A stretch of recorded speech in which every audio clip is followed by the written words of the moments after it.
Assalamualaikum warahmatullahi wabarakatuh. Insyaallah pada kesempatan ini saya akan memaparkan materi saya, yaitu mengenai kebijakan dan pelayanan publik partisipasif. Bahasan pertama yaitu menakar urgensi kebijakan dan pelayanan publik yang partisipasif.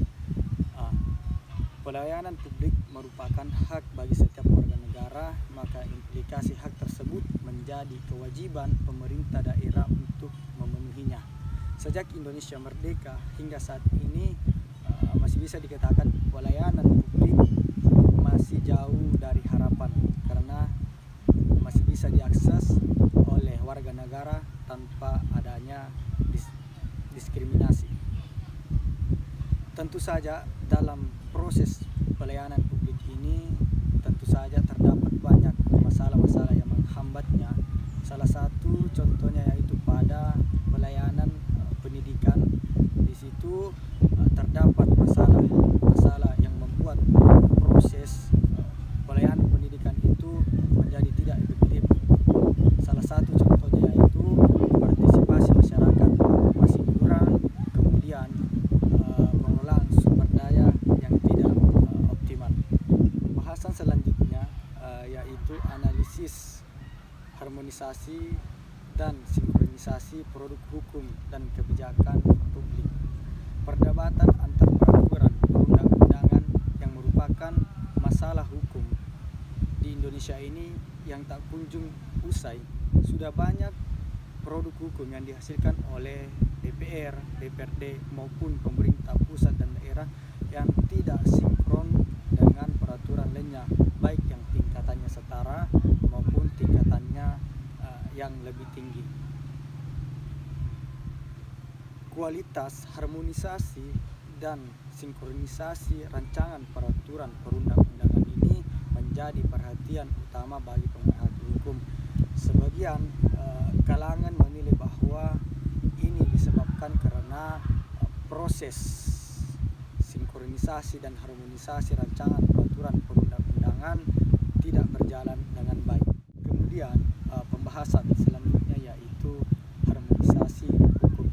Harmonisasi dapat ditafsirkan dengan kata sinkronisasi, di mana sinkronisasi ini berasal dari kata dasar sinkron yang didasarkan pengembangan bahasa departemen yang sekarang ini kementerian. Kemudian makna dari harmonisasi ini adalah upaya mencari keselarasan. Harmonisasi pertama kali muncul di Jerman pada tahun 1902, kemudian dikembangkan dalam ilmu hukum yang digunakan untuk menunjukkan bahwa di dalam dunia hukum itu kebijakan pemerintah dan hubungan keduanya itu terdapat keanekaragaman yang dapat mengakibatkan disharmonisasi. Tujuan harmonisasi tidak hanya pada terciptanya hukum, tetapi ia lebih dari sekadar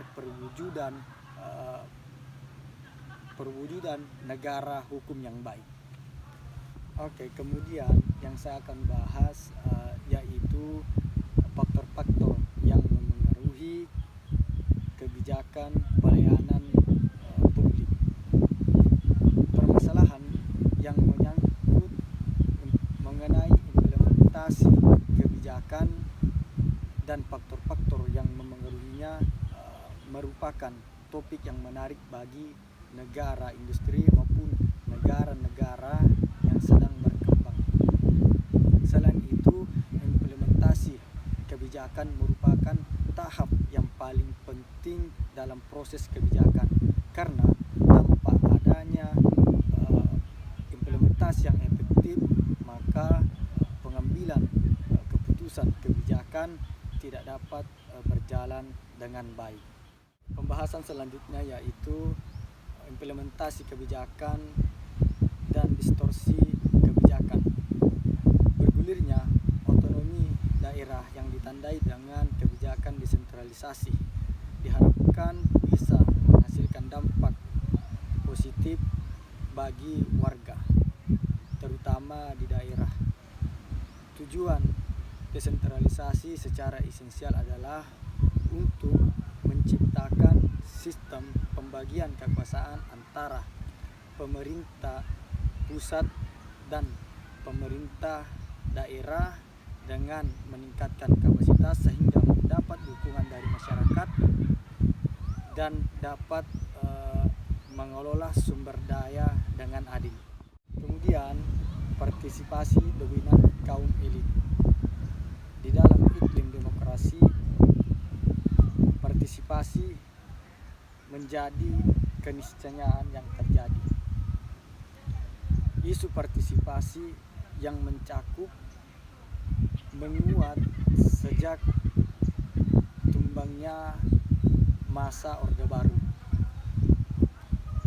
Partisipasi ini telah menjadi sebuah alat legitimasi politik yang dilakukan oleh negara maupun masyarakat, dan partisipasi ini sudah menjadi daya pesona bagi masyarakat.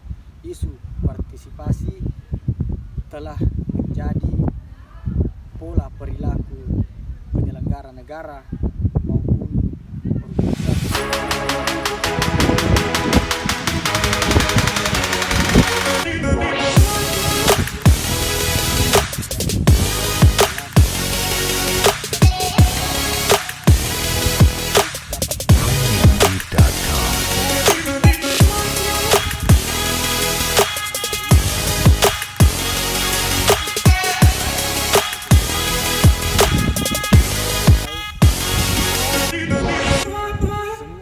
Diberi kebebasan untuk berpendapat dan berkontribusi dalam menentukan kebijakan. Tetapi ironisnya, yang dianggap ideal dalam menentukan kebijakan bisa saja tidak dianggap ideal karena mengganggu kepentingan sepihak. Maksudnya yaitu kepentingan kekuasaan maupun kepentingan kelompoknya. Ya, itulah tadi pemaparan dari saya. Semoga bermanfaat dan mohon maaf apabila banyak kekurangan. Assalamualaikum warahmatullahi wabarakatuh.